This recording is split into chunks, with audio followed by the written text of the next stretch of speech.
Hello भाई sir, हर महादेव में आपका सन्नी गजब बढ़िया। भाई सुबह के बजे 7 हो गया, आज के दिन की शुरुआत। ये हमारा अर्षित भांजा रखा भाई, ये दक्षु। तैयारी हो रही है भाई रक्षाबंधन की।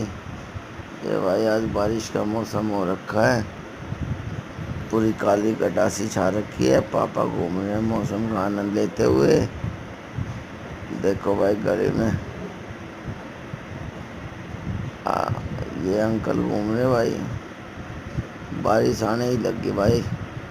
कल हमारे मिस्त्री ने इतनी टैल लगा दी, वह आज हो रहा है। आज तो पूरा ही कर देगा। हमारी सिस्टर आ रखी है बड़ी, राधे राधे। ये घर भी सबसे छोटा भांजा। गाइस काली खटा पूरी छा रखी है, बादल भी आवाज़ कर रहा है। तो और बारिश तो आने ही लगी भैया, आज तो आने ही लगी। चलो गाइस फिर मिलते हैं आपको न्यू वीडियो में।